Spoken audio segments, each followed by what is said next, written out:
And Yep. and you're basically going to unenroll as a Republican and run as an independent. Is that correct? Yep. Yeah, and I was actually an independent before I ran. You know, I'll tell you what got me into all of this was way back when NDAA came out. And, I was attending rallies against the bailouts early on, the early bailouts, and I played rock and roll at Folly Beach when I was a student. Had one of the first heavy rock and roll bands in the Deep South. So, I'm a little bit, I get excited, and so I got up on a water fountain in Waterville, Maine, and just told gather around and went on a little 5-minute diatribe, and so then NDAA showed its ugly head, and I just couldn't stand it anymore. I drove up to Augusta, took out my papers to run. We had less than 4 months, totally unknown. Statistically, we should have only gotten 4% of the vote. We got over 40%. So, and I knew realistically I wasn't going to win, but I said, screw this. If I don't get in this game and do something, nobody else is going to mistake me. And I'm a 30-year retired Navy captain, aviator. So, right. And so, just along those lines, I mean, there's a lot of issues as far as like the Constitution about, the president, and some Republicans not even really standing up for issues like the NDAA and also the NSA. I mean, here we have General Clapper that first of all said that the government wasn't spying on Americans, and then they come to find out through leaks from Snowden that not only are they're spying on the bulk metadata, but also the actual content, millions of text messages a day. Oh, yeah. And these are not, there's no probable cause. These are not suspected terrorists. These are just average Americans. What's your thoughts on that? Well, let me tell you how bad this is, okay? They've already demonstrated that the administration will go in and influence a department the way they did with the IRS. They went in with the IRS and said, okay, shut down the applications of conservative groups. All right, they already did that. And then they lied about it. Lied. And what's interesting is, Obama may never have said to anyone, go do this. But Obama has surrounded himself with his friends, which are basically the same ideology, think the same way he does, so they know what to do without instruction. And the problem with the NSA thing is, the administration could go to them and say, okay, look, we got, Blaine Richardson up there in Maine, running for 2nd Congressional District. I want you to go in and, go into the metadata and anything you can find on this guy. He's been known to, pole dance in clubs in Charleston and, blah, blah, blah. You know what I mean? Right. And so from whenever they started collecting this, they can go in and put together any kind of scenario they want on anybody. And who's to say that NSA isn't going to get in bed with, the government's big enough now that it's in a self-preservation mode. So, all the bureaucrats that work there, all the civil servants, I don't want to say they're all bad, but, they've already demonstrated in the IRS that they don't know the difference between right and wrong. Yeah. And I no longer trust my government. I don't trust them with the data. And I know a lot more about this because I'm a captain in the Navy, so let me ask you. It's a problem. Yeah, let me ask you this. There's a bill with a resolution that two congressmen, bipartisan bill, is called House Resolution 428, sponsored by Walter Jones and Lynch, Representative Lynch, and basically they're wanting to declassify the 28 pages that were left out in the 911 report. A lot of these pages, a lot of people think that this is going to disclose people that financed the hijackers during 9/11. And now, according to them, they said it wouldn't be any type of national security issue. It's just a matter of transparency and justice for the 9/11 families. Is that something you would support I would support it. And I'll tell you why. This thing is so complicated. Make no mistake that big money, and I'm talking bank money, big money. The Federal Reserve, which is a consortium of old family money, and then you have international big money. They are not interested in this, certain. They want to keep us all down on the work floor. You know what I mean? They're not interested in us knowing what's going on up there. It's all about, power, control, money. And when you start getting up at that level, motive, strategy, and loyalty, all those lines can start to blur, if I'm making any sense. Yes. Because they're functioning in their self-interest, not in a national self-interest, a world self-interest, or individual self-interest. Individuals meaning us. It's their own self-preservation. But yes, I would. I will support anything that there's so much crap that's secret that doesn't need to be secret. The Benghazi thing. And we need a mechanism to hold these people accountable.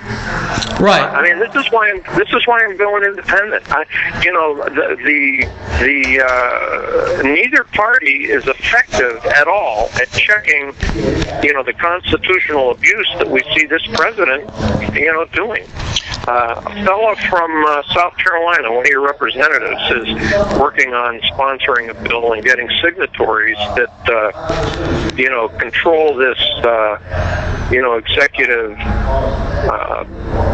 pen to paper stuff that the president's doing, and he's getting across the aisle support. People have had it. And and I get down there. I'm not interested in being, part of the gang or the rest of it. You will find that I am like Ted Cruz. I'm down there to get something done. I have a whole nother life up here in Maine. I have done over 30 years of service to my country, and the reason I'm doing this, it's real simple. I took an oath when I was, 23. And I still hold my commission as a retired naval officer. It is my duty. My country calls again to stand up and protect the Constitution. I know how to do it against foreign enemies. I am going to sure as hell find out how to do it against the domestic enemies. And that's where I'm coming from. Now, what is the reason? Why are you making this announcement on Martin Luther King Jr. Day? I'll tell you why. Martin Luther King is probably, in either direction, one of the biggest champions of freedom, liberty, and civil rights. And and when you talk about, we always hear the civil rights movement. Well, it was a constitutional movement. He wanted for the black American what the Constitution guaranteed, and the Declaration of Independence. No more and no less. And he believed in excellence. He has in one of his speeches, he says, well, if you're going to be a janitor, you be the best janitor there ever was. So when you pass away, on your tombstone, it'll be the best janitor that ever was. And, he was an amazing guy. And I was right in the middle of the civil rights when I was, I'm a Yankee, first class of Yankees to be down at the College of Charleston. And make no mistake, the slave market was right downtown, King Street, Charleston, and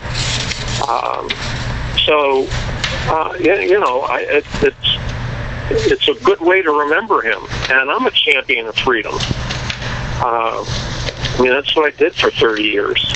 I went down in an aircraft during, the Vietnam War and got put back together again, and went on the last 3 wars working 4 people down from the president as, the head strategic sealift guy. And, and the first oath I took was when I was a Boy Scout. on my honor, I'll do my duty to God and my country. And, so these things are important. And what I'm finding out is it isn't real important to a lot of people that are down in Washington right now. Their re-election's more important, or, building their bank account is more important. We had that problem here in Maine, Olympia Snow. She turned out in her tenure down there becoming the 30th most wealthy person in Congress down there. Well, she didn't do it at $150,000 a year. You know what I mean? Right. As far as leaving the Republican Party, what are their thoughts about that? I mean, do they treat you fairly during your campaign this far? Oh yeah. Rick Bennett and the executive director Jason Savage more than fairly, treated our campaign. There was never any difference one way or the other. And truth be known, Jason's probably going to vote for me anyway. But the reason I left is the two people I'm running against. Bruce Poliquin is actually, he went to Andover when Belichick did. It was a prep school. They played lacrosse together. And then he went on to Harvard, and he's arguably one of the richest men in Maine. He's about knee-high to a grasshopper. He's bored. He is unethical. We caught him he was past treasurer under our current governor, only lost the legislature. A Democrat was put in his place.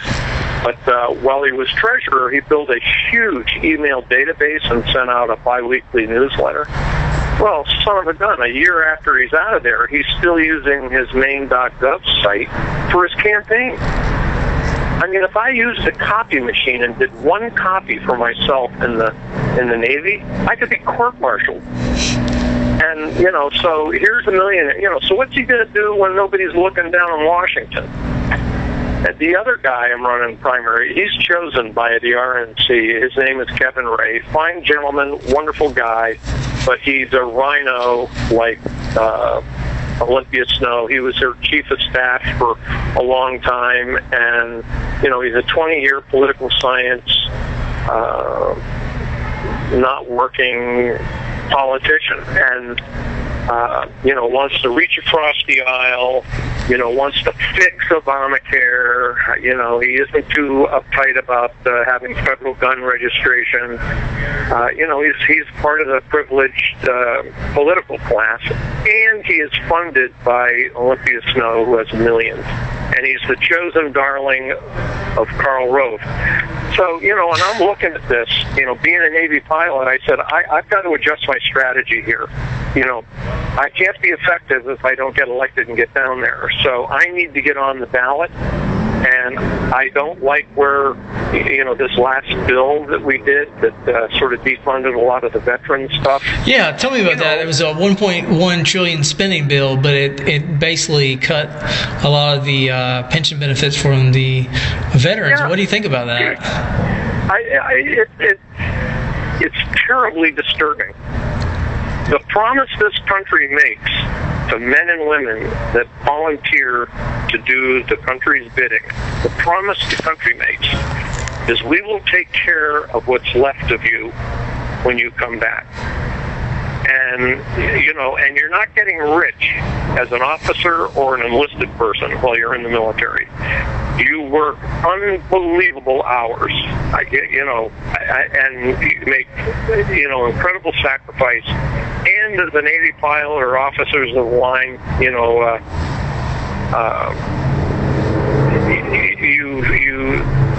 are willing to fight to the death. The mantra is never run out of ammunition, never put yourself in a position where you have to use your knife, and fight to the end. And so now they've been used as political pawns, especially by this administration. And they want to take this away. Are you kidding me? It makes me sick. It's just absolutely wrong. It's the United States reneging on its promise. What are veterans saying in your district? What's their feedback? You heard it from me. I am a 40% disabled veteran, and I'm 40% from the Vietnam War, and I spent 20-odd years of my naval career pretending that because you can only be on active duty with 20% disability. And so I just pretended the other 20% wasn't broken, and people were upset. They know, and my generation in particular, there's 58,000 of us on a wall down in Vietnam, down in Washington, that we lost in Vietnam. So, it's just terrible. And I was involved. Go ahead. No, I wanted to ask you, pertaining to that, if you're elected congressman, what are your priorities going to be? What are the major things you want to focus on? Well, one thing, whether I'm on the committee or not, no one will take better care of a veteran than another veteran, and I'm a life member of the Disabled Veterans of America. Also, the number 2 guy on my staff is a retired 2-star Navy admiral, and he was my number 2 guy. He's a supply corps guy. He was my number 2 guy during the Persian Gulf War, and he was CFO of the Navy for a year. And we do have to restructure our military. I can tell you I'm a hawk, but I'm a conservative hawk, and I'm a fiscally conservative hawk. So I can tell you, as a Navy captain and having one of the highest security clearances you can have in the country, along with a past CFO of the Navy, you think we might know where you can make reasonable cuts without hurting people? I think we can. And we would have immediate credibility with the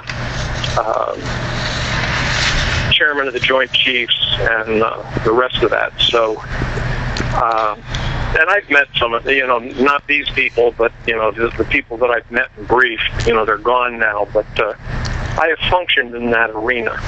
The other thing that I pay a lot of attention to is the EPA. Their stranglehold now on our water, the environmental issues, the hurt they're doing to coal mining, the hurt that they're doing to farmers, it's just immeasurable. And it's a bunch of bureaucrats that can't get a job anywhere else, that are down in Washington, that are smarter than people that have farmed for generations. And, we need people down in Congress that are going to hold these departments that we have accountable. Right now they just run willy-nilly. They make rules and regulations every day that affect everyone's lives, and there's no accountability. There's no way to shut them off, and that's got to change. It just has to change. Do you advocate eliminating some of those departments? Oh, I'm here to tell you, Department of Education, education is a local issue. I'm dead set against Common Core, and the Department of Energy, the only thing out of the billions of dollars since its inception that we've got from them is the Curly Q light bulb. We've never had, under any president or administration, a cohesive energy policy. Just haven't had one. And I can't think of anything else that would be better than that. Also, if they had a position, they'd be putting pressure on the president on the Keystone Pipeline and the domestic development and production of our own energy resources. Having a strong position on nuclear power. They do nothing. They collect huge paychecks and do nothing. And then the next one is the EPA. And the EPA, and it started here in Maine when Senator Edward Muskie, came out with the Clean Water Act and whatnot, which was a good thing. But then, the EPA picked it up, and, they've just been, totally carried away. Now they want to claim jurisdiction over all water, no matter where it is. And right now in Maine, I'm looking at a foot of snow on the ground. Am I allowed to shovel it? Am I allowed to move it around? You know what I'm saying? Yeah. It's like it just doesn't click. And what just started this year is now they're coming out with emission standards for wood stoves. I heard about that. And Maine's about had it. I mean, one thing we have up here in Maine is wood. Now that's pretty scary, actually. Yeah. Another thing also is you have issues where the Department of Education, they have their own SWAT team, and I know there's been things reported where they'll break into homes for because they made mistakes and would like pull families out in front of the yard, and this is my concern, and I have a young child, 4 years old, really concerned in 10 years. I mean, are we going to be an absolute police state? I mean, it seems like we're already a police state right now with the NSA spying, with the Department of Education. Why do they need a SWAT team? That's a big concern for Americans. What's your thoughts on this? Oh, it's huge. And I can tell you, last Mother's Day, last year, we were coming back from the county, which is what we call the northern part of the state of Maine, on Mother's Day, which happened to be on a Sunday. And I pull into a big gas station. And I had to go to the bathroom wicked. And here is a Homeland Security, I forget what was on the car. And here's a chick in full body armor. She was probably mid-20s, maybe. Full body armor, the don't look at me sunglasses and the rest of that. And I walked over to her. I pulled out my ID card. I said, "Hi, I'm Blaine Richardson, Captain in the United States Navy. Exactly what are you doing on Sunday dressed up like this?" And she didn't have, and she started to talk, and I said, "Well, I'm not going to have a conversation with you if I can't look at your eyes. Take the sunglasses off." And at the end of the conversation, I said, "I'm going to give you some friendly advice. The body armor you're wearing? I said, you only give me one choice, and that's to shoot you in the face." You should have seen the shock on this girl. Because what we're doing is we're making all these little civilian... DHS is remember when Obama said, "I want a homegrown army"? He wants to be able to just come in and shut us all down with the guns. And it's just wrong. And especially in the state of Maine, because we have more weapons per capita than anywhere else on the planet. I mean, this is one armed place up here. Let me ask you about that. Yeah, let me ask you about it, because you have Connecticut that just has gun registration for assault rifles and magazines, and of course you have full-blown gun confiscation in New York now with Governor Cuomo. Yeah. Of course, that's a great case study. As far as like registering guns basically leads to gun confiscation. Now, I talked to Larry Pratt, who's Gun Owners of America president, and with Obamacare, evidently, say a veteran, gets a prescription for some type of, Prozac, or say they have a PSD issue, that they will actually communicate with the state to go to that veteran and confiscate their guns. That's a big concern. I mean, what is what's your thoughts on that, and how can we prevent that from happening to these veterans? Well, again, what we have to do, laws like that need to come out of Congress that are decisive, that reinforce the Second Amendment. And that has to happen. I mean, they're looking at every avenue, including at this point controlling lead, ammunition, and the rest. I mean, it is a full assault by the left to disarm this country, and it just it ain't going to happen. I am the Second Amendment guy here in the state of Maine. We had an issue up here. It was the second place where the newspapers decided they wanted to ask who had concealed carry permits. Governor got involved. I did 3 Second Amendment rallies, and in these Second Amendment rallies in Maine, it isn't Republican or Democrat. It is Second Amendment Americans. Right. And, you're very healthy mix of people. So, and that's why, we've been endorsed by the National Defense PAC and the Spec Ops PAC. And the reason they're pushing veterans is because they know veterans understand the Second Amendment, and so... Well, unless people stand up and veterans like you stand out and actually run and get involved with the political system, our rights are being taken away in record pace. And I think a lot of people appreciate what you're doing here. Is there any last things you'd like to say? I don't. I think that if we don't start turning the table here and getting the right people down to Congress, it's over. Yeah. This country is going to really unravel, and you just don't want that to happen.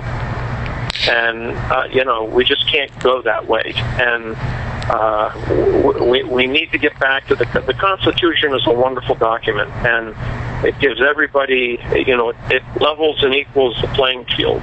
And and that was the message of Dr. King. He wanted everybody, and in his case it was for Black Americans, to have the fruits of the Constitution and the Declaration of Independence. And in the end, with his life, he was successful. So I can't think of a better person than someone that wrapped himself in freedom and the rights of the Constitution, the Bill of Rights, and the Declaration of Independence. He is just a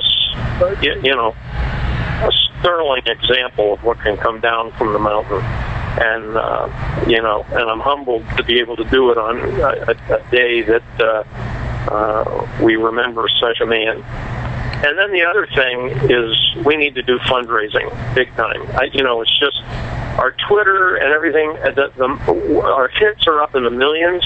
If I could, get everybody to drop a penny, we'd be in tall cotton right now. But the two guys that I was running the primary against, one's a self-made millionaire, so he's self-financing, and Kevin Ray, has endless support from the National RNC, so, he's the chosen one, and so that's what we got to do. We need to spread the word and, and fundraise.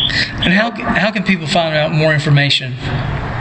Okay, our website is Blaine or uscongress.com.